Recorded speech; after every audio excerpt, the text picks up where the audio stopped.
웬 복숭아네 이거? 복숭아죠? 예. 오늘 청년 농부들 이렇게 키우는 거. 안녕하세요. 아니요. 네. 안녕하세요. 네.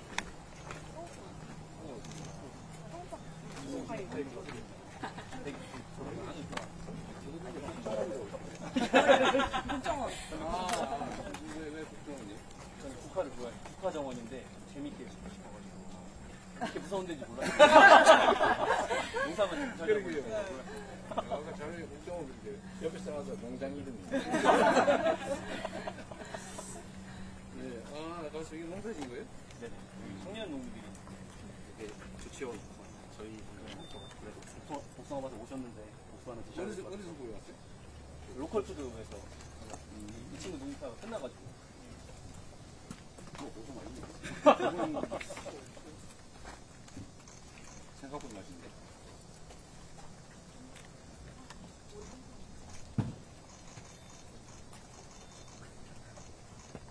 조일 농장 그 사을 만들어봐야 되는데 진짜 맛있는데. 저희끼리 있었으면 훨씬 더 맛있었을 텐데.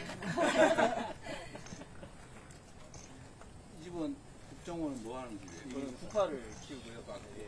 허브도 키우고 있고 여러 가지 하는데 제가 농사지은 성귤이요. 새로운 국정원에서 귤도 키우고 사업을 확장해 보고 있어요. 2차 산업 준비하고 있어요. 이 수박은 누가 농사진 거예요? 제가 수박은 되죠? 이거 요새 얼마예요? 모시면 엄청 비싼데. 로컬 푸드에서 거의 100점짜리 하고 있어요. 이거 한 3만 원 하잖아요. 일반 마트에서 꿀 만드는 분도 계시고. 왜 두근두근이에요? 제 이름이 주근이거든요. 두근두근. 와이프가 저를 보면 항상 두근두근.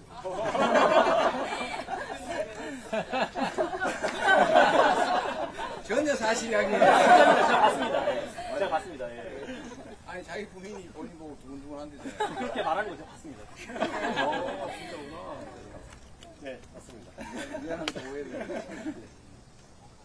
꿀농사도 지시고. 꿀농사를 봐야지. 돈 방꿀 좋아하시나요? 아이고 방구로 진짜 잘 먹겠는데. 네. 이거는 좀 쓴맛이 나요. 네. 아카시아 꿀인가? 아니, 이게 아카시아고. 이거는 야생화꿀. 근데 이게 왜 쓰는 맛이 나요? 방꿀 원래 방꿀이 원래 방꿀이에요? 네. 방꿀 뭘로 방구를 안 먹어.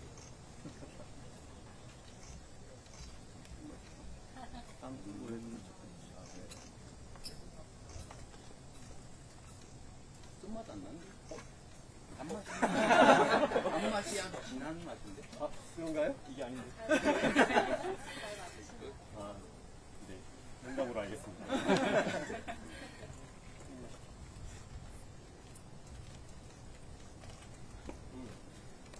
손맛이 좀 약합니다. 왜냐면은 기후가 자꾸 변하는 바람에 밤꿀이 생산이 조금 작게 되고 있습니다. 헛개꿀이랑 같이 피는데 헛개가 좀 더 나아요. 헐게? 헛개나무. 헐게도 꿀은 있어요. 네, 헛개나무에도 꿀이 많이 있어요. 근데 지금 시기가 거의 밤꿀 피는 시기랑 헛개나무랑 겹치다 보니까 이 고추 농사는 누가 진 거래? 제가 하고 있습니다. 유기농으로. 근데 이거 먹어볼 수는 없고. 저도 잘 안 먹습니다. 말려서 고춧가루로 판매하고 요새 말린 붉은 고추 한 근에 얼마씩 해요? 지금 17,000원씩. 네, 그보다 좀 더 싸지고 있는 추세입니다. 고추값이 정말 안 올랐네. 네, 아무래도 이제 예전에는 한 2, 3천 원 전에도 한 6천 원. 맞습니다. 이게 아무래도 정부에서 수매를 해서 이렇게 좀 가격을 완화, 안정을 만드는 과정인 것 같아서 힘든 거에 비해서 조금 덜 오르는. 그러니까 이 고추값을 진짜 안 올랐어.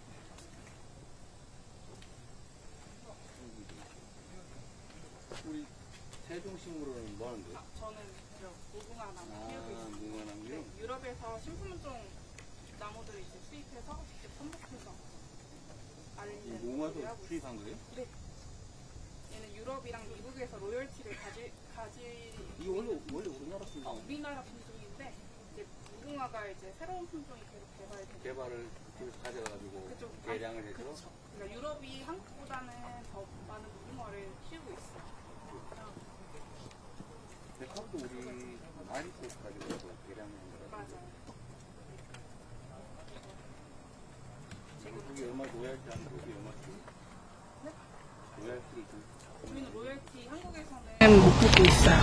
왜냐면 예, 품종 등록이 안 됐기 때문에 로열티 근데 수입 들어올 땐 수입 들어올 때는 저희가 그 지불을 하고 들어오고 한국에서는 로열티를 못 받고 있어요. 그럼 요거를 가져와서 뭐라 그럽니까? 이게 삽목. 가지를 잘라서 삽목을 해요. 키운 거에 대해서는 뭐라 할까 안 줘도 되고. 네. 그러니까 품종 등록을 하고 라이센스가 있으면 로열티를 줘야 되는데 저희는 이거는 아직 한국에서는 못 하고 있어요. 네. 우리 한가는 뭘 만든 거예요? 저쪽에 있어요. 저기 있어요. 갖다 주시기로 했는데 아직 이렇게 울금을 좀 문자 찍어가지고 울금 뭐예요? 네, 울금이 강황이라고 하는 건데 카레 만드는 노랑 강황을 우리말로 울금이라 그래요? 그러면? 원래는 뜰린데 요즘에는 이제 다 같이 혼용해서 쓰고 있습니다. 강황과 울금이 다른 건데 비슷한 거다? 예. 그래서 이게 원래 울금이 좀 드셔보시면 되게 텁텁해요. 그래서 병충해가 없이 키울 수 있는 그 작물 중에 하나여서 저희가 가공을 하면 네. 이 울금 이거 얼마짜리? 이게 14,000원입니다. 이거 좀 차 먹을 때 이렇게 손쉽게 갖고 가라고 저희가 좀 이렇게 손쉬운 선물 정도로 이렇게 만들었어요.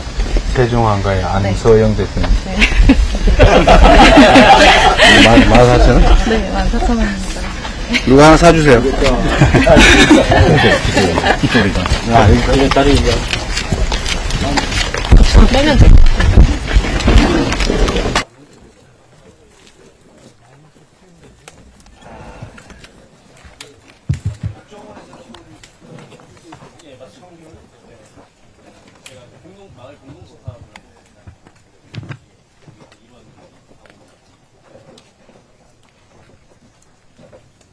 시원하게 한 잔씩 드시죠.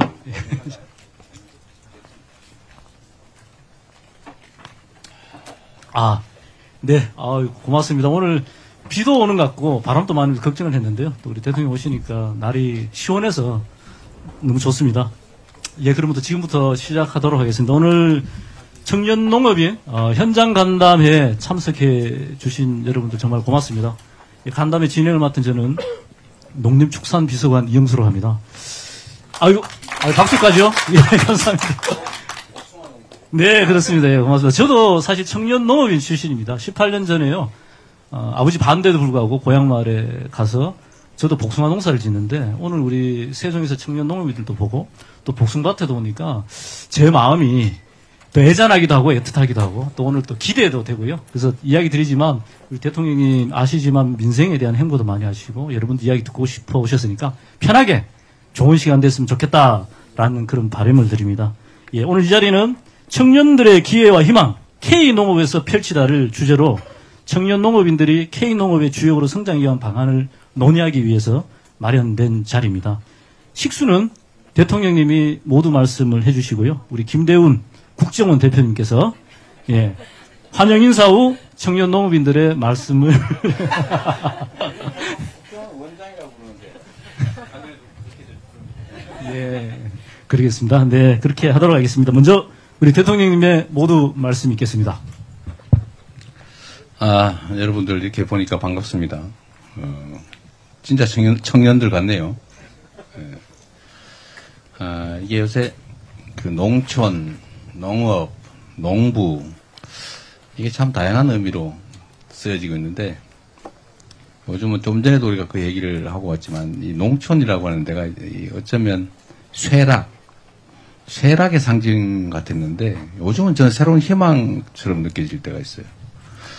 저 앞에 저도 빈 밭인데 그죠? 저런데 저 밭 두 개 보면 저런데 태양광을 깔아가 전기를 생산해서 팔면 어떨까 저는 그런 생각이 막 들어요.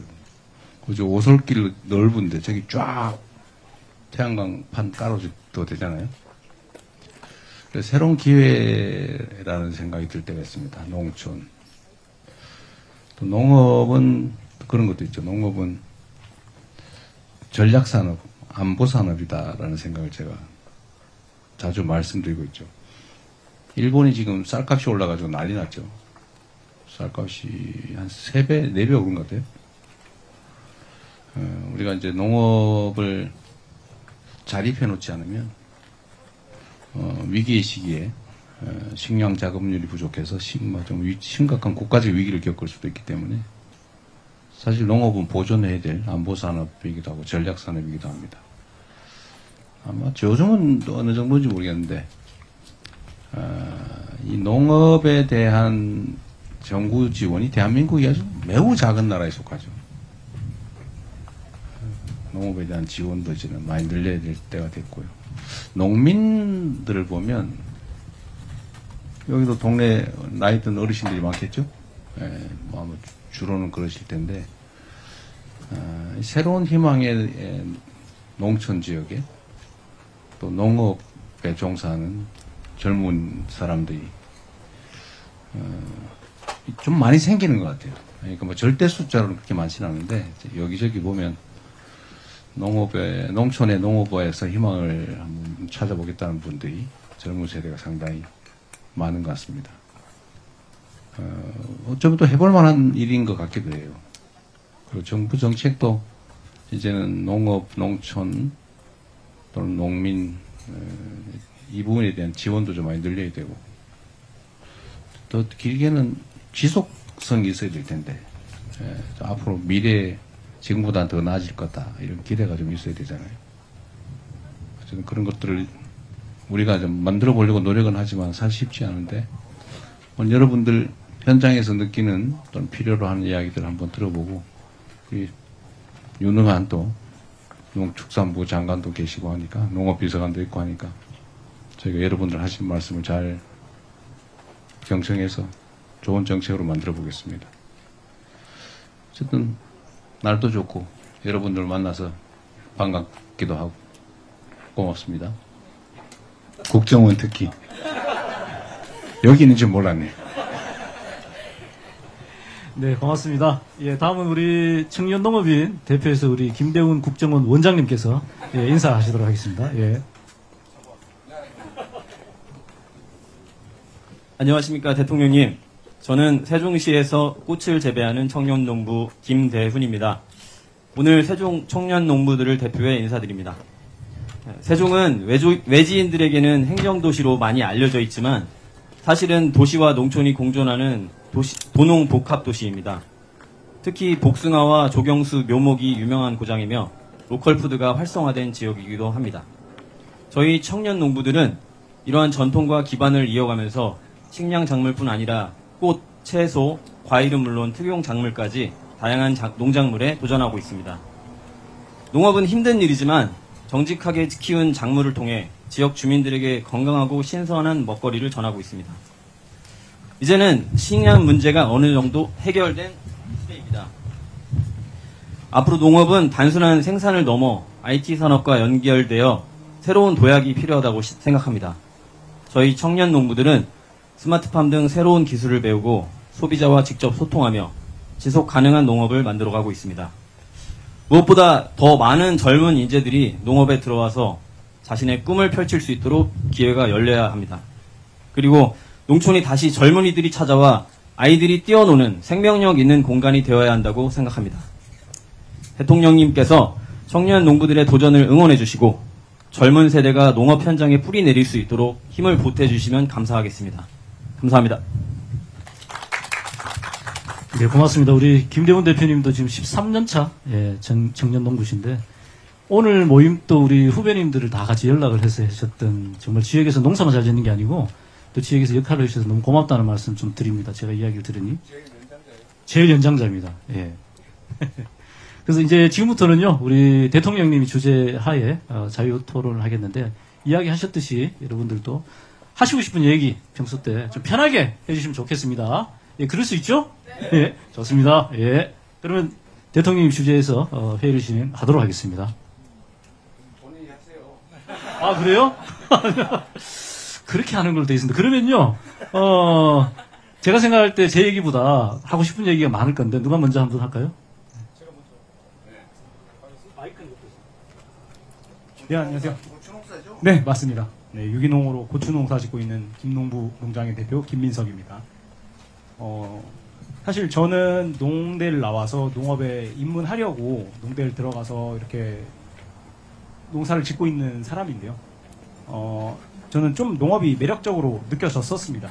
근데 현장에 들어와 보니까 농사 본연의 매력보다는 이제 좀 농업인의 혜택에 대한 매력도 때문에 그 진입을 하는 경우가 좀 더 많더라고요. 그래서 어떻게 하면 농업이 좀 매력적인 산업으로 발전할 수 있을까에 대해서 생각을 했고, 그에 대해서 좀 말씀을 드려보려고 합니다. 우선은 현재 2018년부터 뽑고 있는 청착농 인원을 조금 줄여서, 기존에 선발된 우수한 농업인들에게 좀 더 예산을 투여하는 게 좋지 않을까라는 생각도 하고요. 그리고 너무 급박하게 들어오다 보니까 준비가 돼 있지 않는 농업인들이 많은 것 같습니다. 그래서 조금 공부를 하고 들어올 수 있는 그런 제도도 필요하다고 생각이 들었습니다. 그렇게 하기 위해서는 좀 농업인의 세분화가 필요하다는 생각이 좀 들었거든요. 농업 같은 경우에는 전방산업도 있고 후방산업도 있고 영농도 있지만, 보통 농업인이라고 하는 사람들은 전방산업 또는 영농에 기여를 하고 있습니다.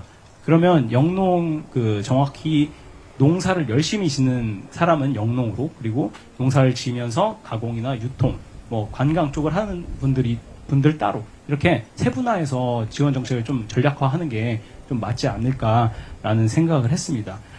일본에서는 지금 인증 농업인 제도라는 걸 하고 있는데요. 15% 전체 농가의 15% 정도만이 이걸 하고 있는데, 전체 생산비의 50%를 차지하고 있다고 합니다. 이렇게 면허제 비슷한 게 있으면 좀 더 좋겠다라는 생각이 들었고요. 그렇게 하기 위해서는 청년 농업인들이 현실적인 농업 생산비가 늘어야 된다고 저는 생각을 하는데, 그 방법이 저는 현실적인 정밀 농업이 들어와야 된다라는 생각을 합니다. 사실 스마트팜이라고 하는 게 굉장히 많이 보편화되어 있는데, 사실 우리나라에서만 쓰는 단어거든요. 다른 데서는 정밀 농업, 디지털 농업 이런 식으로 표현을 하는데, 스마트팜이라고 하면 너무 한정적인 영역에만 국한되어 있기 때문에 정밀 농업으로 넘어갔으면 좋겠다라는 생각이 들고, 그게 이제 너무 어렵게 농업인들에게 다가가는 게 아니라, 당장 지금 종자가 너무 좋아져서 고추 같은 경우 예를 들면 생산량이 엄청 많이 증대가 됐어요. 그러니까 생산량이 아니라 생산할 수 있는 한계 수량, 품종에. 근데 기존 농법을 계속 활용하다 보니까 그 한계 수량에 전혀 미치지 못하는 그런 상황이 되고 있습니다. 그래서 농법을 좀 더 바꾸고 거기서 좀 더 정밀하게 할 수 있는 방법을 고안해내는 것이 농업인에게 좀 더 좋겠다라는 생각이 들었고요. 이거는 제가 올해랑 내년에 좀 보완을 하고 있는 건데, 제가 충북대학교 박사님이랑 연구를 조금 진행하려고 올해 진행을 했었는데, 어떤 거였냐면, 농업의 기초 연구가 너무 안 돼 있다 보니까, 얼마나 고추에서 어떤 작업이 있고, 그 작업에서 어떤 노동력이 들며 어떤 시간이 드는다, 이런 것까지 저희가 조금 더 세부적으로 연구를 하려고 했었거든요. 근데 올해는 제 개인적인 사정으로 안 됐지만 내년에 진행을 할 거고, 그리고 이제 올해 제가 혼자서 했던 거는 고추가 너무 더울 때 따다 보니까 심는 시기를 늦춰서 6월 중순 정도에 이제 심고, 그 전에는 양파를 하는 이모작 형식의 농법을 취하려고 해서 제안서랑 사업계획서를 다 써서 농업기술센터에 제출했더니 예산이 없다라는 얘기를 들었거든요.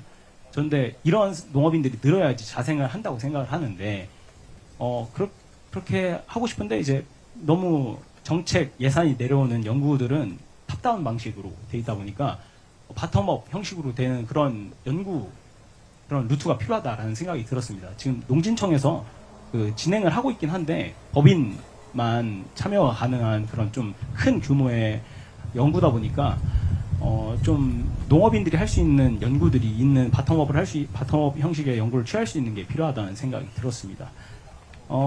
궁극적으로는 사실 매력적인 농업을 만들어서 농업이 조금 문화화 되었으면 좋겠다는 생각을 가지고 있습니다. 긴 말 들어주셔서 감사합니다. 이영수 비서관이 원래 낙형업하라고 농사 짓는 사람을 모셔왔는데 왜 이런 소리가 아직도 나옵니다. 제가 이제 3달밖에 안 돼가지고 조금 더 기회 주시면 제가 이런 거를 정말 해보고 싶습니다.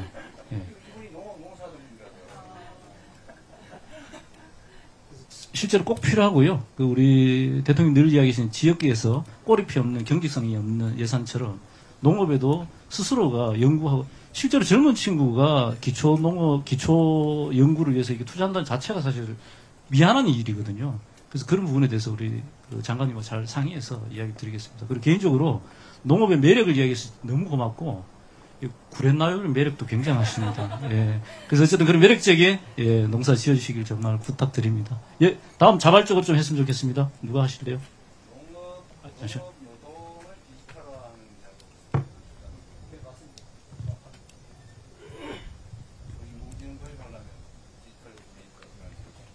그런 기반 데이터가 아무것도 없습니다. 그래서 기반 데이터를 만들기 위한 초안을 짜서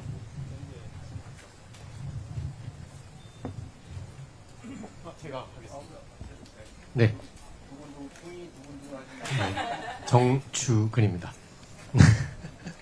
저는 양봉을 하고 있습니다. 양봉을 하고 있고요.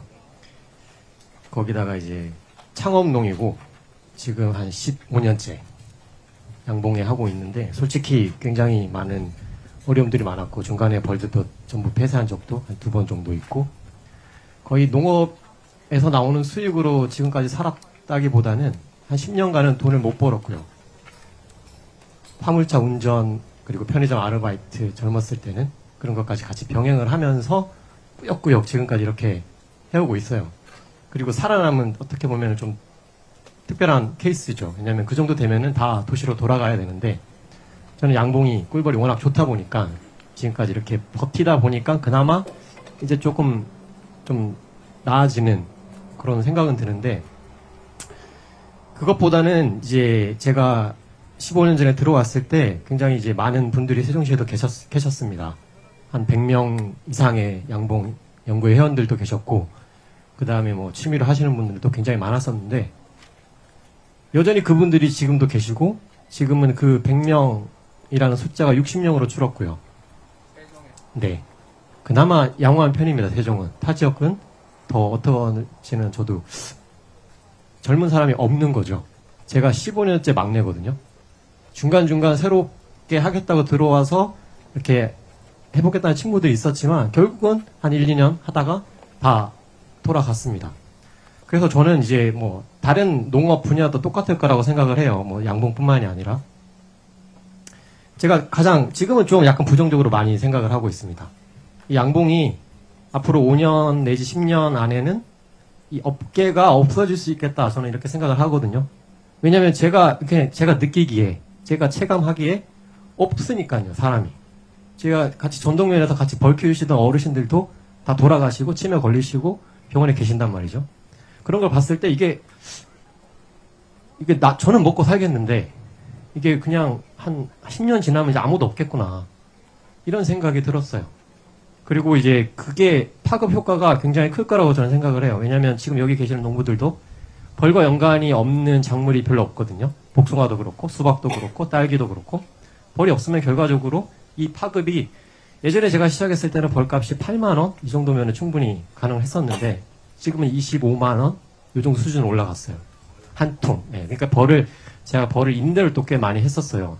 이제 딸기밭에 수박밭에 임대를 많이 했었는데 그때 뭐 8만 원에 딸기밭에 받던 게 지금은 제가 25 네, 임대료 가요. 근데 거의 값이라고 보셔야 돼요. 딸기 재배 기간이 6개월 정도 되기 때문에 다 벌들은 없어지고 빈통만 돌아오는 거기 때문에 벌 수명이 일단은 한 40일 정도가 되는 거고 계속 번식이 이어나가야지 되는데 그러니까 저희가 그렇죠. 이렇게 벌 한 통 여왕벌이 있는 벌통을 빌려주는 거죠. 그러면 이제 그 안에서 이제 나이 든 벌은 또 일찍 죽고 이렇게 하면서 점점 없어지다가 이제 딸기 재배가 끝날 때쯤 되면 다 없어지는데 지금은 2통씩 쓰는 농가들도 되게 많아요. 딸기 재배 기간이 또 길어지다 보니까. 예. 근데 이제 그 시장이 굉장히 커요. 참외밭에도 제가 벌을 공급해 봤었고. 예. 예. 그러니까 이제 그런 것들이 저희가 먹는 배추도 벌이 있어야 됩니다. 무도 있어야 되고 양배추도 벌이 있어야 됩니다. 제가 농가들을 상대로 하다가 도저히 이게 수지 타산이 안 맞아가지고 농가들은 이제 그만하고. 그런데 제가 종로회사에다가 육종하는 회사에다가 벌을 임대해 주는데 그 육종회사에서 육종을 하고 그 씨앗을 받아서 일반 농가로 뿌립니다. 그럼 거기서 씨앗을 생산을 해요. 그리고 그 씨앗이 포장돼서 농가로 가는 거예요. 근데 만약에 그 단계가 그 벌이 거치는 거거든요. 그 단계가 없으면 배추부터 시작해서 먹는 채소류들도 되게 많이 타격을 받거든요. 근데 제가 느꼈을 때는 양봉이 되게 소외되는 그런 품목 중에 하나라고.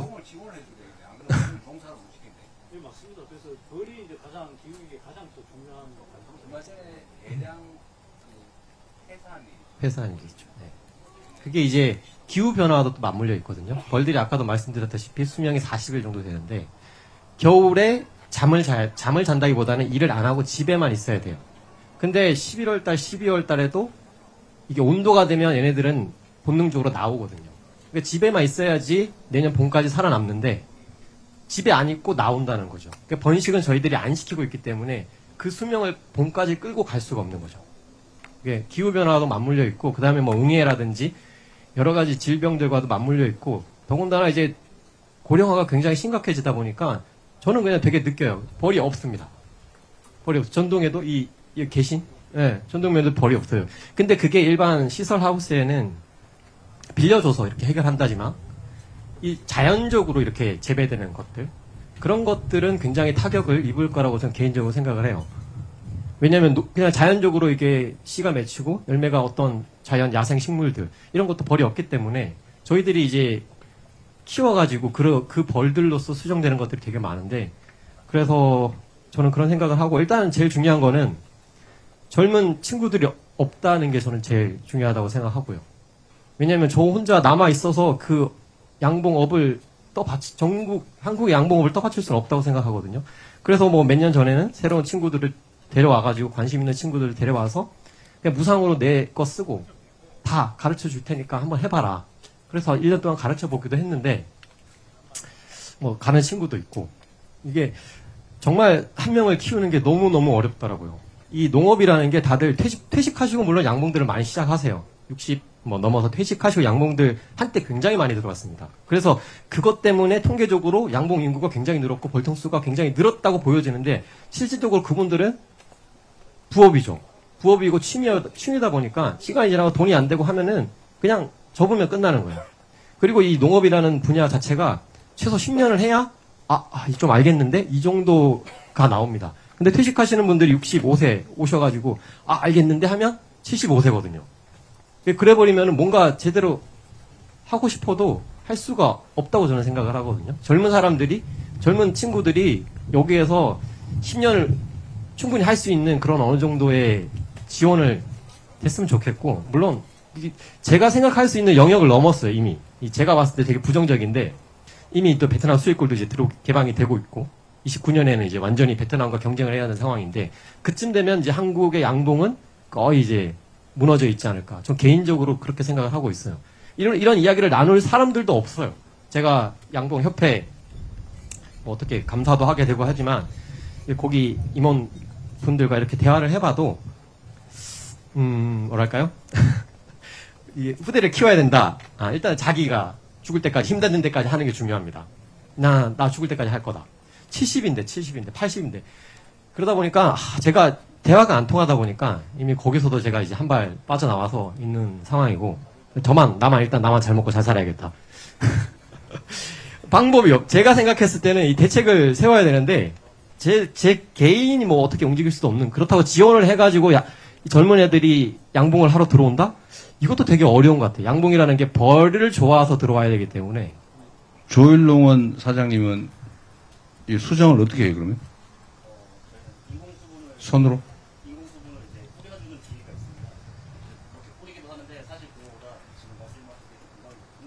그러니까 근데 벌이 없을 거 아니에요. 벌 빌려다 쓸 수도 없잖아요.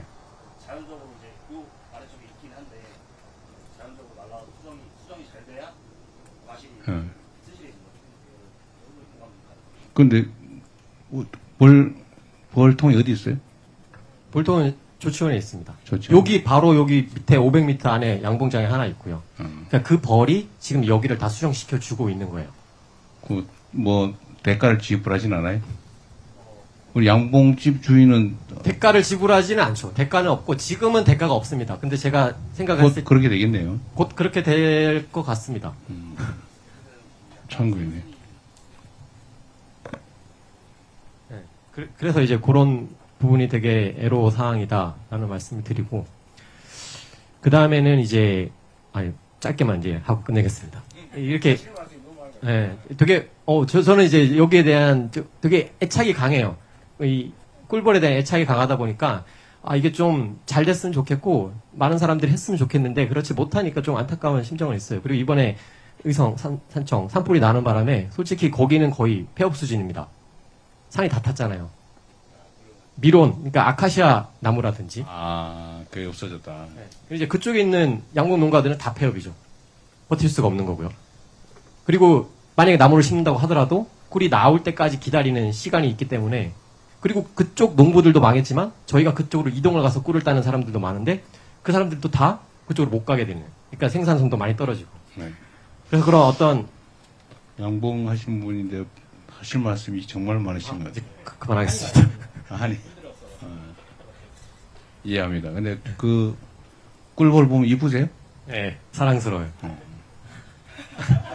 제가 그래서 이건 좀 더 알려야겠다. 카페를 찾았어요. 체험형 카페. 그래요? 가면 이제 벌도 볼 수 있고 만질 수도 있고. 근데 벌 만지고 싶은 사람 별로 없을 것 같은데. 굉장히 반응이 좋습니다. 그래요? 젊은 사람들, 그러니까 그동안에는 젊은 사람들이 이거를 모르고 있다 보니까 이렇게 열어놓고 보니까 사람들이 어린 아이들이 너무 좋아하는 거예요. 카페 이름이 두근두근 농장이에요? 카페 이름은 벌통입니다. 네, 알겠습니다. 저 죄송합니다. 그만하겠습니다. 아니, 매우 몰랐던 새로운 사실이네요. 사실 양봉과 관련해가지고 직불금이나 이런 여러 가지 정책들이 검토되고 있습니다. 사실 지원들을 적극적으로 해야 되는 분야는 맞고요. 하여튼, 알겠습니다. 이후에도 소통했으면 좋겠고요. 부탁 좀 드리면 조금씩만 좀 짧게 좀 해주시면 좋겠다는 말씀 드립니다. 자유롭게 해주십시오. 네, 안녕하세요. 저는 여기 세종에서 지역 농산물을 활용해서 전통식품, 특히 한과를 만들고 있는 안서영이라고 합니다. 제가 한과를 만들게 된 계기가 있는데요. 이게 이제 한과에 대한 여러 이야기가 있는데 그 중에 하나, 죄송합니다. 네. 제 마음을 움직였던 게 뭐냐면 요 작은 쌀알들이 모여서 이렇게 큰 한과가 만들어진대요. 그래서 우리나라 사람들은 명절마다 가족들과 한과를 그러니까 만들어 먹으면서 가정이 풍성해지라는 의미로 이 한과를 나눠서 먹었다고 합니다. 그래서 저는 이 선조들의 이 정신이 너무 아름답다고 생각을 해서 그거를 지키자는 마음으로 한과를 만들어 왔거든요. 근데 요즘에 이제 서구화된 입맛이나 사실 저도 빵을 굉장히 좋아합니다. 그래서 그런 입맛 때문에 우리 식탁에서 그 전통 먹거리가 자꾸 사라지고 있어요. 그래서 저는 이게 굉장히 안타깝다고 생각을 하고, 하지만 이것은 꼭 우리가 대한민국 사람으로서 이렇게 좀 지켜내가야 하는 그 책임감이 있다고 저는 생각을 합니다. 근데 이런 것들을 강제할 수는 없다고 생각을 해요. 근데 그러다가 제가 이제 그러면은 저희가 이제, 저희 세종한과를 보니까 이제 매년 이렇게 매출이 올라가긴 하더라고요. 작게나마. 그리고 이제 로컬 매장에 저희 한과가 나가 있는데 이 한과를 도대체 어떤 사람들이 구매를 하나 봤더니 저는 어르신들이 구매를 할 줄 알았는데 아이들이 구매를 하는 거예요. 그래서 나중에 보니까 이게 아마 저희 세종시는 굉장히 좀 사례가 좋은 편인데 공공급식에 한과가 그리고 전통 먹거리들이 나가고 있습니다. 그래서 제가 듣기로는 이제 학교나 아니면은 학부모나 뭐 이런 쪽에서는 아이들이 좋아하는 간식이나 아니면 과일 같은 거를 좀 늘려달라라고 해주시는데, 다행히 이제 세종시에서는 그래도 이제 저 지역 농산물을 활용한 전통 먹거리이기 때문에 이런 것들의 비율을 이렇게 그래도 맞춰주자 하면서 계속 지켜나가지고 계세요. 근데 제가 이 전통을 어떻게 지켜야 되나라고 생각을 했을 때, 저한테는 3살 버릇 80까지 간다라는 속담이 와닿았던 게 뭐냐면, 어렸을 때 자연스럽게 이렇게 익혔던 것들이 평생을 간다고 생각을 하거든요. 그러니까 그런 것처럼 아마도 우리 세종시 아이들 같은 경우에는 한과를 급식을 통해서 어렸을 때부터 이렇게 먹기 때문에 전통 음식에 대해서 이렇게 거리감이 많이 없을 거라고 생각을 해요. 근데 저희가 이렇게 전국 한과 모임을 해보면 저희도 벌꿀하고 똑같이 한과가 굉장히 줄어들고 한과를 많이 안 먹는 사람이 생기고 제사나 이런 것들도 많이 없어지기 때문에 저희도 이제 부모님 세대 분들만 그냥 우리끼리만 하고 자녀들한테는 물려주고 싶지 않아 너무 힘들어 라고 하시면서 접는 분들이 굉장히 많으세요. 그래서 저는 저희 세종시처럼 이런 좋은 사례들이 다른 지역에도 좀 많이 이렇게 퍼져서 좀 기관에서 같이 그리고 좀 되게 자연스럽게 어렸을 때부터 이 전통 먹거리 그리고 이게 결국에는 식문화와 연결이 되는 거거든요. 그래서 그런 것들이 좀 자리 잡으면 지금 농식품 지역 농산물을 가지고선 창업을 하는 청년들도 우리 사람들이 그리고 아이들이 이렇게 전통 먹거리를 좀 좋아하는구나 하면서 그쪽에 대한 개발이나 이런 것들을 좀 가지지 않을까 자연스럽게 그 생각을 좀 해봅니다. 그래서 저는 어쨌든 이렇게 따뜻한 한과의 한 조각조각이 마음을 잇듯이 우리나라가 좀 풍성한 대한민국이 되게 해주셨으면 좋겠습니다. 감사합니다.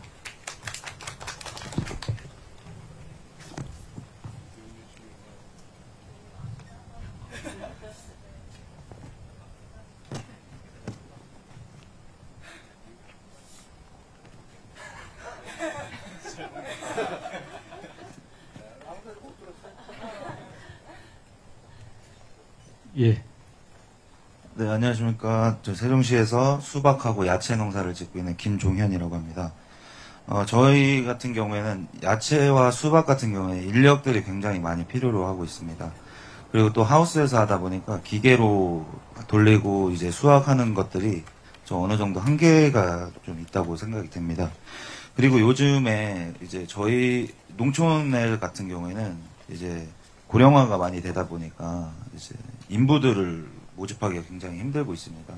그러다 보니까 당연히 업체들을 많이 선별을 해서 업체에서 이제 일용직 근로자들이 와서 이제 일을 해주시곤 하는데 이제 거의 한국 분들은 거의 농촌으로 오시질 않습니다. 그러다 보니까 외국인 노동자들이 많이 오는데 그 외국인 노동자들이 대부분이 다 불법 체류인 경우가 굉장히 많습니다.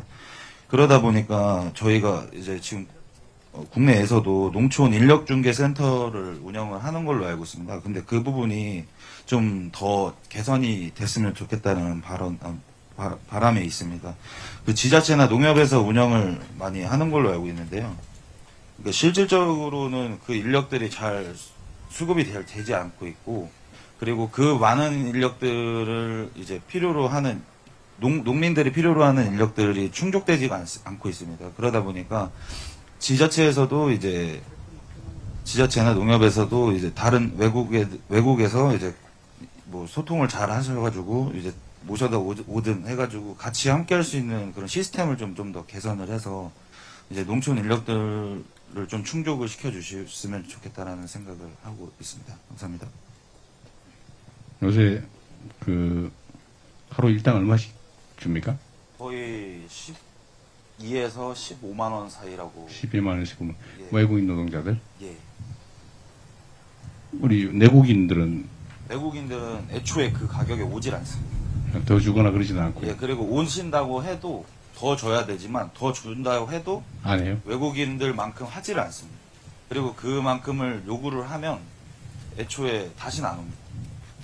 그런 악순환이 계속 반복되다 보니까 이제 저희들도 농민들 입장에서는 외국인들을 찾을 수밖에 없고, 찾다 보면 이제 또 없으니까 불법 체류자 말고는 사실 구하기가 정말 힘듭니다.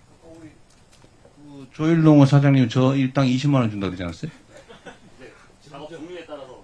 정에 따라서. 고급 인력이니까 20만 원입니다. 고급 인력. 이게 약간 임금차별하는 느낌이 딱 들긴 하는데, 예, 알겠습니다. 실제로는 12에서 15만 원. 네, 알겠습니다. 제가 예 조금 지금 저기 우리 김종현 대표님 말씀하신 거는 여기저기서 이야기가 많습니다. 지금 그 인력중개센터는 내국인들 중심인데 말씀하신 것처럼 내국인들 같은 경우에 외국인보다 일을 잘 못할 뿐만 아니라 일당을 많이 요구해서요. 근데 그럼에도 불구하고 또 내국인을 원하시는 농장도 있습니다. 그래서 내국인들을 조금 더 일당도 저희가 뭐 숙박비나 교통비 좀 더 지원해드리고 훈련을 좀 많이 시켜서 일을 좀 효율적으로 할 수 있도록 하는 거 하나 하고 그다음에 계절근로제라고 우리가 8개월짜리 인력을 쓰고 있지 않습니까? 그렇죠? 근데 이제 계절근로제가 너무 짧다 이런 의견들이 많아서 공공형 계절근로라고 해서 농협이 좀 책임지고 그 하루에 필요할 때마다 파견하는 이런 형태로 좀 사업을 확장하려고 하거든요. 그러면 농장 입장에서는 그 인건비를 좀 절약할 수도 있고 원할 때만 쓸 수 있고 뭐 이럴 것 같고요. 예, 그래서 그거를 좀 확대를 하려고 그러고 그 계절근로 8개월도 너무 적다는 의견이 많아서 이거는 법무부랑 협의를 해서 일 잘하는 계절근로자의 경우에 좀 기간을 늘릴 수 있는 방안 요거를 좀 검토를 하고 있습니다. 그래서 그 인력 문제는 그 어디 가나 제일 중요한 문제이기 때문에 저희들이 그거는 가장 중요한 우선순위로 두고 좀 검토를 그렇게 좀 해서 해결하도록 그렇게 하겠습니다. 예. 예, 그다음에 아까 대통령님이 이게 저기 우리 두근두근 대표님 말씀하신 것 때문에 지금 좀 안타까워서 지금 그 벌 하는 농장들이 전국에 양봉하는 농장들이 27,000호 정도 되는데 청년들이 너무 적습니다. 그래서 아주 조금 소수로 50군 이상 하고 40세 이하인 청년 그 양봉 농가를 1년에 10명씩 뽑아서 사실 저희가 좀 훈련을 하고 있는데요. 너무 숫자가 적고 그다음에 이제 제일 기본은 밀원수가 너무 부족하다는 데 있습니다. 그래서 지난번에 저희가 산불 산사태 논쟁에서도 그 이야기가 많이 됐는데 침엽수보다는 화렵수를 심어야 되는데 화렵수의 대표가 사실 밀원수입니다. 그래서 산불 난대 그다음에 침엽수 사이에 내화수림대를 조성할 때 밀원수를 지금은 1년에 한 40헥타 조성하고 있는데 요거를 좀 대대적으로 확장을 해서 그 양봉하시는 농가들한테 도움을 드리려고 그렇게 준비를 하고 있습니다. 밀원수라고 하는 게 꽃피는 나무를 말하는 것 아카시 같은데 나무, 예, 이런 것들. 아카시아 예. 말고는 어떤 나무? 헛개나무, 아카시나무, 그러니까 예, 어떤 예. 나무들이 있어요? 헛개나무, 아카시나무 이런 것들이 대표적입니다. 밤나무도 예, 밤나무, 엄나무, 예. 그래서 그런 그 화렵수 저기 우리 밀원수들을 그 내화수림대로 조성을 하면 산불 산사태 걱정도 해소하면서 우리 좀 양봉 산업에도 도움을 줄 수 있을 것으로 보입니다. 네, 네. 우리 임수연 대표님. 네네. 안녕하십니까. 저는 세종시 연서면에서 부모님과 함께 딸기 농사를 짓고 있고요. 세종 4.17에서 여부회장으로 활동하고 있는 빼어날 수 고을연 임수연이라고 합니다. 네. 저는 너무 떨려서 그냥 제가 떨려서 그냥 제가 적은 거를 읽어보도록 하겠습니다. 오늘 저는 우리나라 농업 정책의 중요한 문제 중 하나인 농업인 기준의 느슨함과 이를 개선하기 위한 농업인 기준 강화 방안에 대해 말씀드리고자 합니다. 먼저 현행 농업인 기준이 지나치게 완화되어 있다고 생각합니다. 현재는 일정 면적의 농지만 있으면 누구나 농업인 등록이 가능합니다. 이로 인해 실제로 농업을 업으로 삼지 않는 사람들, 즉 겸업 목적이나 투기 목적으로 농업인 등록을 하는 사례가 적지 않습니다. 이러한 구조는 정책 자원의 분산과 왜곡을 초래합니다.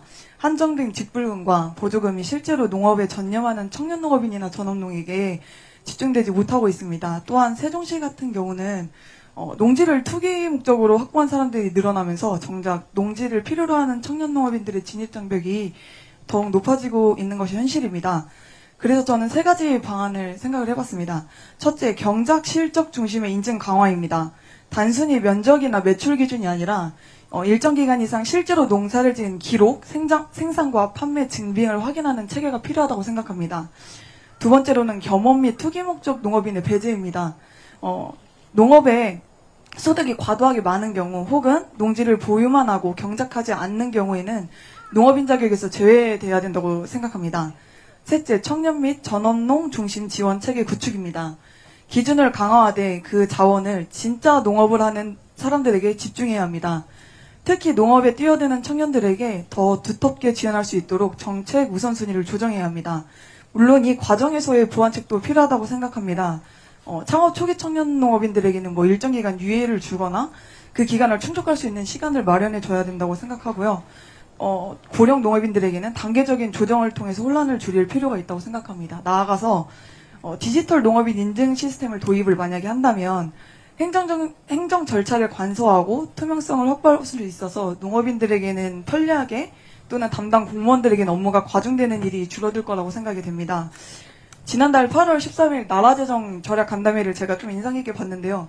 그때 대통령께서 씨 뿌릴 씨앗이 부족하다고 말씀해 주셨는데, 물론 씨앗도 중요하지만 그 좋은 씨앗만큼 중요한 것이 땅이라고 생각을 하거든요. 그래서 그 좋은 땅이 잘 선별될 수 있도록 기준을 강화해 주셨으면 좋겠습니다. 이제는 숫자상 농업인의 확대가 아니라 실질적 농업인의 육성이 중요한 시점이라 생각되오니 대통령님께서 이 방안에 대해 깊이 고민해 주시고 현장에 적용해 주셨으면 합니다. 경청해 주셔서 감사합니다.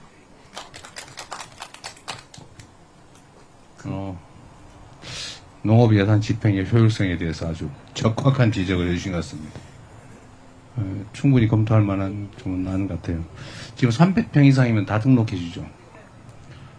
300평까지 뭐 농사를 짓는다고 그죠? 직불금도 300평 이상 해가지고 경영 신고를 하면 다 해주죠. 그 얼마예요? 농업 경영체 등록. 얼마예요 직불금이?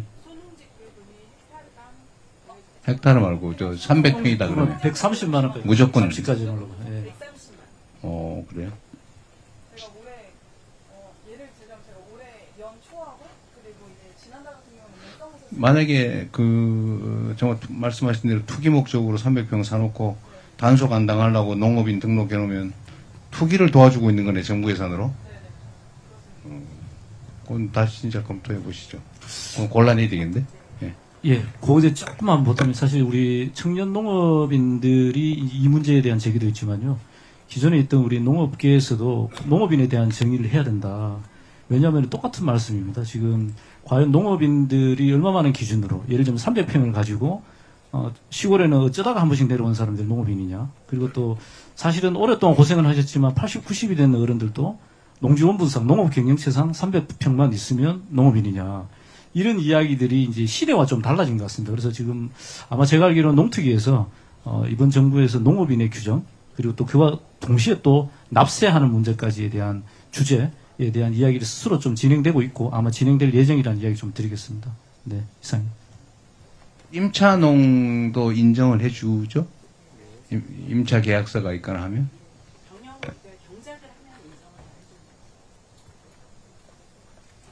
네. 제가 금방 쪽지를 받았는데 큰일 났네요. 지금 아직 3분이나 남았는데 슬슬 마무리해야 된다고 이야기하는데 그죠? 그래서 빨리 해야 됩니다. 그래서 부탁드립니다. 네. 안녕하십니까. 저는 세종시에서 복숭아 농업을 하고 있는 박성호라고 합니다. 저는 일단 농사 짓는 재주밖에 없어서 저도 좀 보고 읽어야 돼서 양해 좀 부탁드리겠습니다. 처음으로 이제 기후 위기가 점점 심각해지고 있고 이는 농업에 직접적인 피해를 주고 있습니다. 이로 인해 태풍, 호우, 폭염 등의 피해를 최소화할 수 있는 스마트팜 시설 농업 쪽에 지원이 늘어가고 있는데요. 앞으로의 농업은 전문성을 기본으로 대형화하지 않으면 경쟁력이 떨어진다는 기사도 많이 접하게 되고 저도 그렇게 느껴지고 있습니다.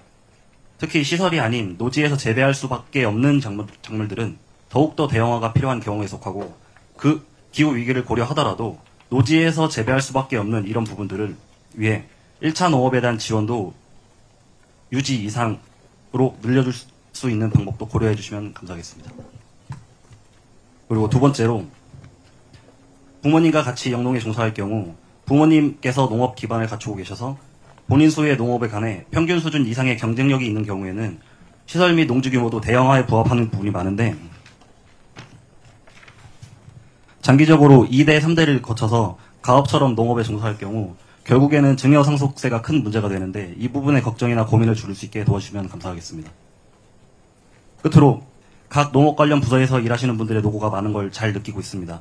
우리나라는 밥심으로 각 분야별 묵묵히 맡은 바의 일을 열심히 성실히 수행해 지금까지 성공을 이뤄냈습니다. 이를 뒷받침하는 근간은 단연코 농업이라 생각됩니다.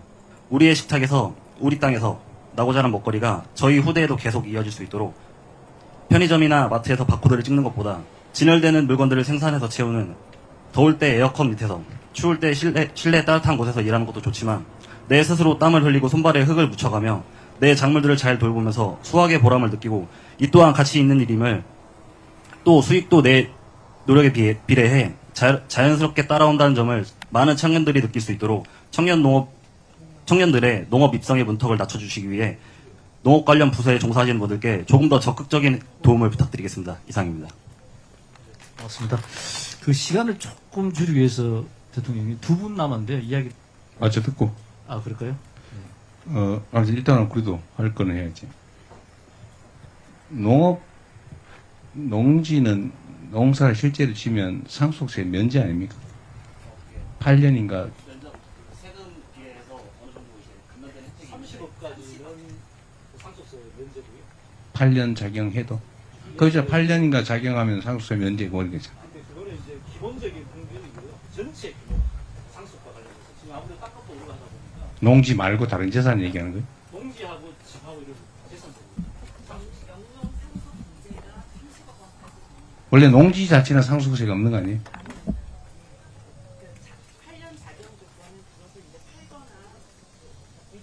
양도세 면제고 상속세는 30원까지만 그걸 알겠습니다.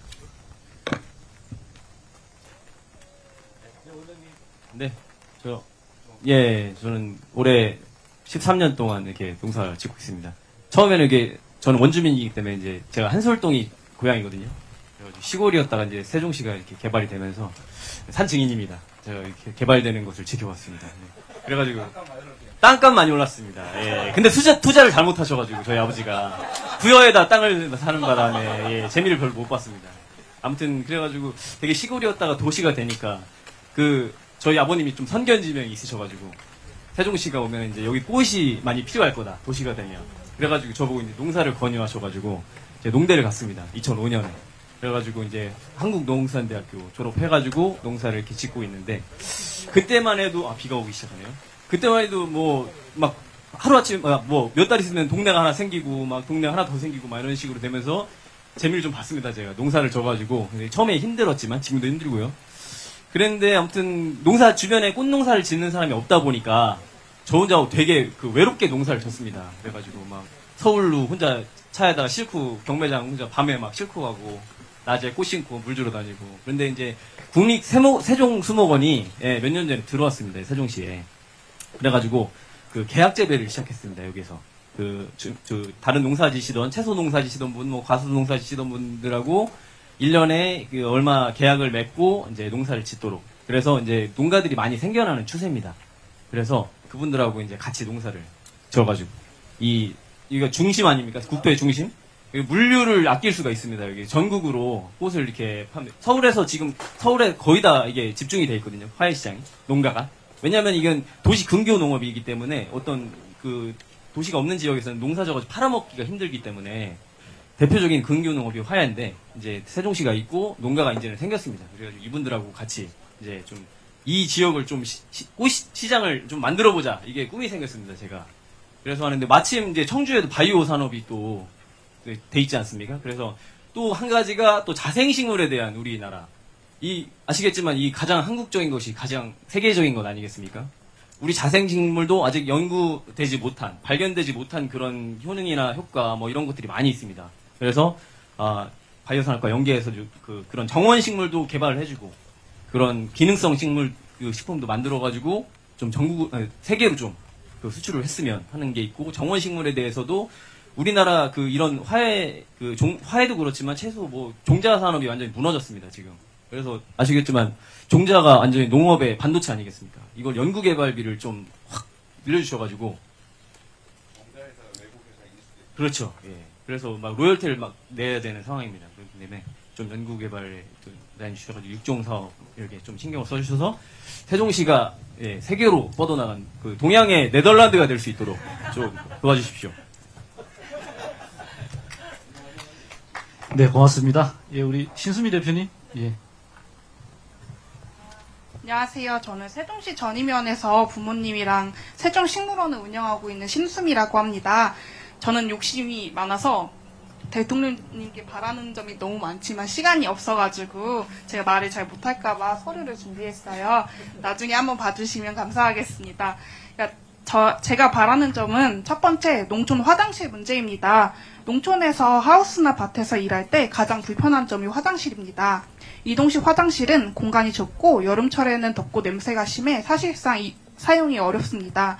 특히 여성 농업인들이 이 문제로 큰 불편함을 겪고 있습니다. 하지만 현행법상 하우스는 가설 건축물로 분류돼 안에 화장실을 지을 수 없다고 합니다. 대통령님, 농지나 하우스 안에도 2평 정도의 작은 화장실을 설치할 수 있도록 법이나 대통령령을 개정해 주시면 어떤지 제 자그마한 소망입니다.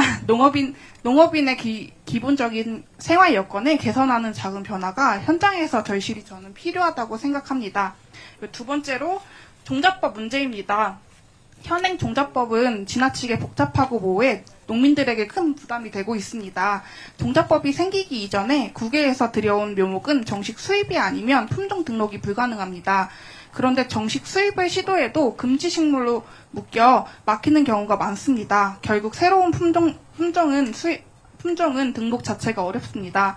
또 종자의 정의가 법에 명확히 규정되어 있지 않아 1년생, 2년생, 심지어 10년생 묘목까지 종자인지 불분명합니다.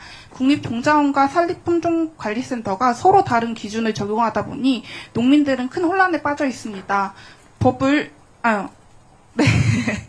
법을 지켜 격리재배와 검사를 마쳤는데도 불법 식물이라는 낙인이 찍히고 때로는 범죄자 취급을 받는 현실이 너무나 억울합니다. 대통령님, 종자의 정의를 법에 명확히 규정해 주시고 라이선스가 있는 품종만 등록해 생산 판매할 수 있도록 합리적인 제도를 마련해 주십시오. 그래야 이제 농민들이 법을 지키면서 안심하게 농사를 지을 수 있다고 생각합니다. 들어주셔서 감사합니다. 라이센스가 있는 품종만 등록해서 생산 판매할 수 있게 해라. 라이센스가 없는 건 팔지 못하게 하자 그 말이에요? 아니, 라이센스가 있어야 이제 예를 들면 품종이나 연원을 알 수 없는 국화가 생겼다. 그거 하면 이제 그런 새로 나온 품종을 이제 라이센스를 등록을 해서 이 품종이 이제 떨리네요. 아니 이게 약간의 변화를 준 개량 종들이 수없이 많은데 그걸 다 등록한 다음에만 팔게 하자 그런 거예요? 그렇죠. 이게 등록되지 않으면 만약에 제가 이 품종을 등록을 해서 나만의 품종을 만들었는데 이거를 등록하지 않으면은 주위 농가들이 이걸 사고 내가 삽목해서 키우면은 이거는 저만의 품종인데 라이센스가 있어야 이제 생각을 하거든요. 이게 너무 말을 너무 떨리네요. 네.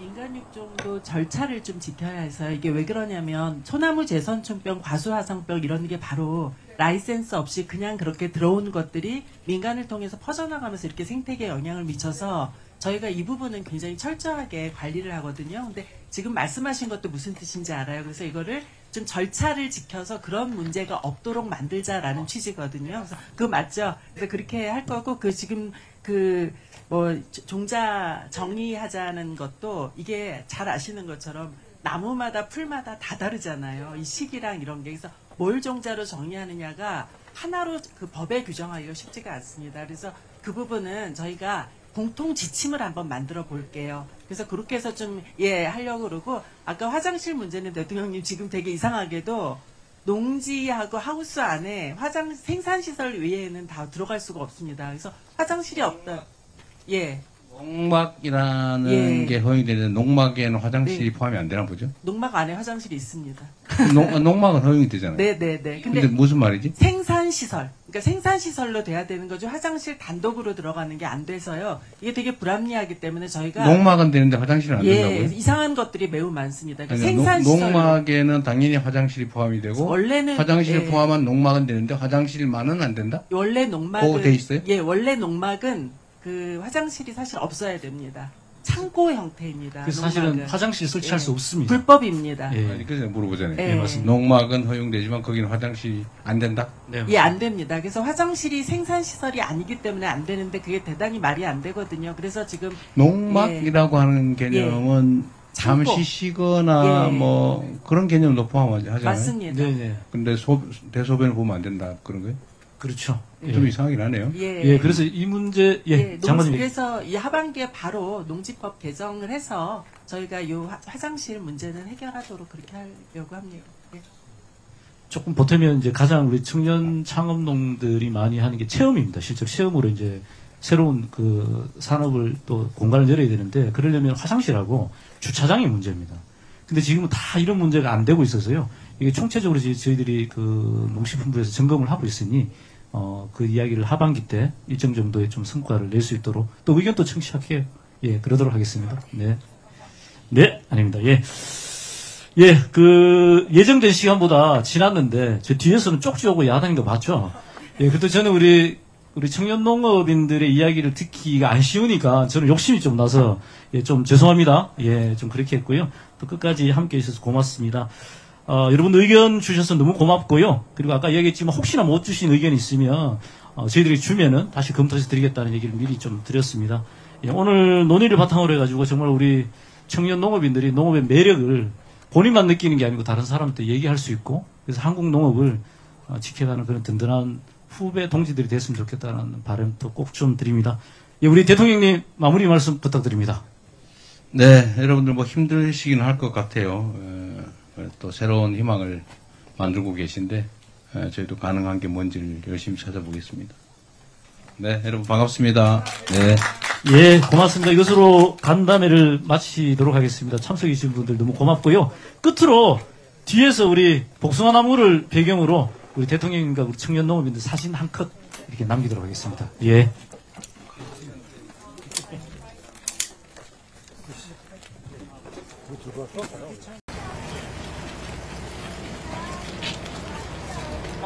잠깐만요.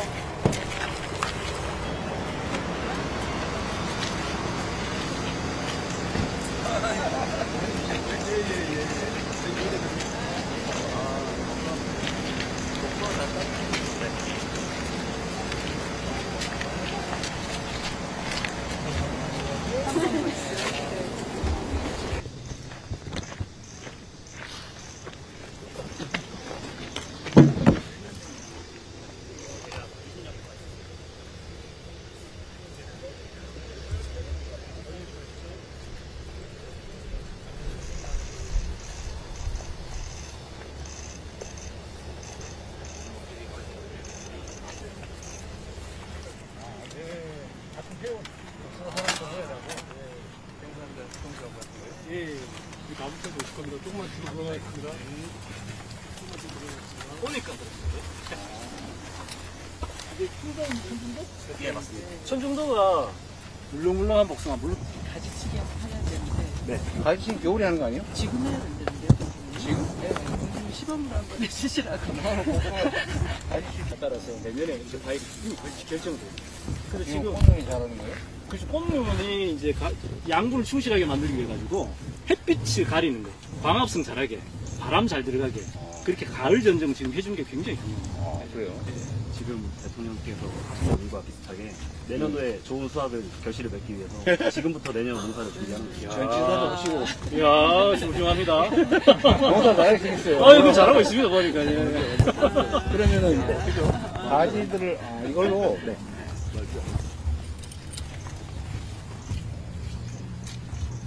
높은 곳을 이제 작업을 하기 위해서. 근데 어떤 걸 치는 거예요? 아무거나 자르면 안 되잖아요. 요런 가지도 있습니다. 요런 식으로 잘라서 여기에 있는 꽃들이 더 충실하게 되거든요. 여기 몇 개만 남기고, 네. 몇 개 정도 남기고. 그냥 한 뼘 정도, 20cm 정도 남긴다고 생각하시면 돼요. 그 모든 가지에. 이런 것도 요 정도에서 잘라주셔도 되고. 네. 이걸 모든 가지를 다 쳐요? 좀 더 시원하게 또 공기도 잘 통하게끔 햇빛 조금으로 받을 수 있게끔 이런 작업을 하는 거죠. 지금 자른 요 가지 보시면 요쯤에다 이제 복숭아를 달게 되면 이제 여기 되게 잘 되네. 재밌는데? 취미 활동으로 괜찮은 것 같은데? 잠시는 재밌겠지만 힘들겠죠? 네, 맞습니다. 모두 이런 거? 네, 맞습니다. 이 한 가지의 복숭아가 보통 이렇게 달리면 한두 개 달려요? 한 개? 두 개? 저희는 하나 두고 있습니다. 한 가지 하나씩만? 예, 맞습니다. 그거 맞춰야 되겠네? 이제 농장주 마음인데 여기 두 개를 다시는 분도 계시지만 저희는 하나를 두개 두고 하면 좀 잘겠죠? 네, 맞습니다. 모든 가지에 목표를 두고 하나씩? 예. 그러면 너무 많이 남기면 딸게 많아지겠는데? 예, 그래서 꽃 속는 작업도 있고 이제 요거 차라리 짧게 잘라줘야 여기 눈이 여기서 꼽히는 거 아니야? 네, 맞습니다. 어차피 여기서 꽃들이 다 하나하나 나기 때문에 그러니까 너무 많이 해놓으면 효과 내려면 힘들 것 같아. 네, 한번 만들어주세요. 저희 농장 이름이 조일 농원인데 아버지께서 이름을 다른 데서 받아오셨어요. 조일? 네, 대추나무 조에 날일자를 써가지고 어제 옛날부터 모든 행사에 대추나무가 제일 앞에 가니까 그렇지. 맨날 원래 제수의 일본이 조율 시인가 그러잖아. 대추나무 대추 씨가 또 하나기 때문에 맨날 1등을 하라는 그런 뜻인데 아 그래요? 네, 저는 좀 친구들한테 다르게 설명을 하는데 조치원 1등 복숭아라고 해서 조치원 1등 복숭아는 이거 되게 잘 찍어줬습니다. 조일 농장 네. 조치원 1등 복숭아. 조치원 1등 복숭아면 전국에서 1등 복숭아이기 때문에 그렇게 설명하고 있습니다. 요즘 몇 평 정도예요? 이 밭은 8,000평 정도 됩니다. 그러면은 지금 나무는 몇 그루 정도예요? 한 450주에서 500주 사이 됩니다. 중간에 죽고 이제 다시 심고 그런 것 때문에 이게 복숭아를 요새도 접으로 씌워요? 예, 맞습니다. 한 접, 두 접 이렇게? 예. 새로 심고선 키울 때 초년생 때 그렇게 접붙여서 키우고 있습니다. 아니 그 복숭아 100개를 한 접이라고 그러잖아요. 그건 말고 접붙이는 거 말고. 아니, 그 마늘. 그 요거 가지면 못 쓴 가지 아니에요? 네. 너무 작아서 못 차라리 잘라주는 게 낫지. 잘라도 좋습니다. 여기는 이렇게 나가다가 전정 작업 보시는 분들 한 20만 원 정도. 몇 시간? 8시간이시죠. 8시간에 20만 원이면 이 복숭아 같은 할만하겠는데? 아유, 근데 어깨가 다 상하고요. 그래서 무리가 갑니다. 목표량도 할당해 줍니까? 아, 그런 건 없고 이제 열심히 하게끔 이제 서포트를 많이 간식이나 이제 식사라도 좀 좋게끔. 우리는 먹는 거 많이 준다고 열심히 안 하는데. 아 이런 건 안 잘라도 돼요? 햇빛 좀 많이 받으니까? 키우기 나름이라서 너무 많이 열리네. 이런 거는 그냥 두고. 근데 이것도 위로 올라가면 안 되는 거 아니에요? 예, 맞습니다. 이거 잘하시면 좋습니다. 소질 있지 않아요? 그리고 잘라서 잎이 떨어지면요. 11월, 12월 지나면서 가지들이 빨개집니다. 빨간 가지들이 광합성을 잘한 양분 충실한 가지예요. 네. 우리 이영수 비서관은 몇 평이에요? 복숭아 농장이. 저도 그 10,000평 정도. 10,000평? 예. 복숭아를? 예, 예. 이분은 아까 몇 평이라고 했지? 여기만 8,000평인데 다른 데 또 있어서. 아, 맞네. 딴데 또 있대. 경쟁을. 아, 좋습니다. 나중에 막 겹치게 되니까 잘라야 되는 거 아니야? 겹치니까 여기서 잘라주시면 좋습니다. 옆으로 나가게. 네. 맞네요. 네, 맞습니다. 언제? 그 부분을 자르시면 돼요. 이 나무는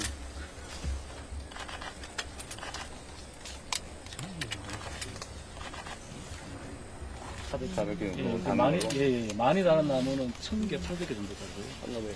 예. 그 나무를 어떻게 키우냐에 따라서 이제 단 가지를 얼마나 만드느냐에 따라서. 우리 이영수 비서관은 복숭아 농사 몇 년 한 거예요? 제가 18년 됐습니다. 18년? 예. 많이 했네요. 예. 복숭아에 대한 자부심 제가 좀 있습니다. 우리 저기 조일 농원하고 이제 경쟁을 해요. 조치원 제일 복숭아. 예, 예. 영천 제일 복숭아하고 파이팅. 조치원이 더 맛있을 것 같아. 아. 의문의 일패. 아니 내년에 그러면 평가를 한번 받아보는 걸로. 네. 사실 이 밭자리가 저도 너무 좋다고 생각하는 게 이제 큰 산을 끼고 있어서 낮과 밤에 일교차가 크면 복숭아 당도가 좋아져가지고요.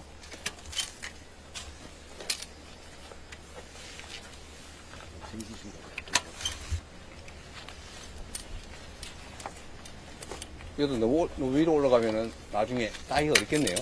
네, 맞습니다. 이 가지 묶으려고 하는 거예요, 이건? 네네. 가지를 이제 유인하기 위해서.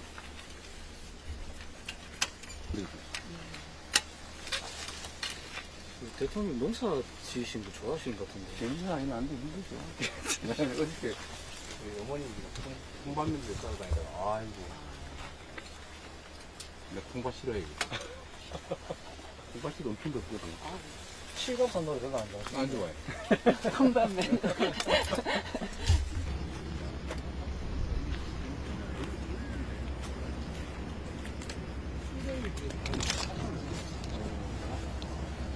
이런 건 이 정도 싶거든요.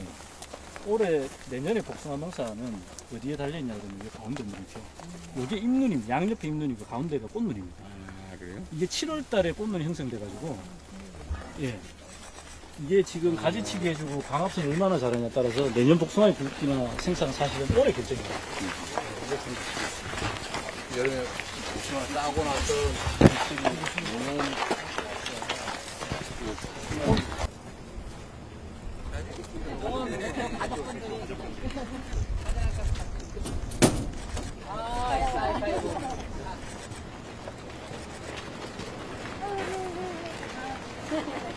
이제는 올 자신 생각 있어?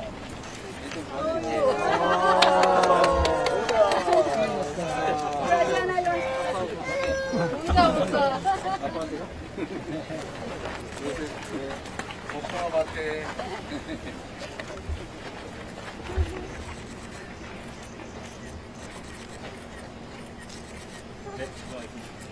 이거 가운데로 그래? 이렇게 받았어?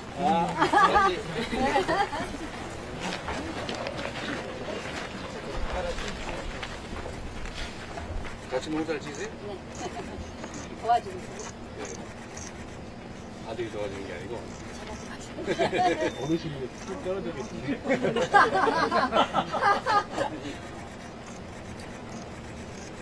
네, 고맙습니다. 바로 설명하시는 건가요?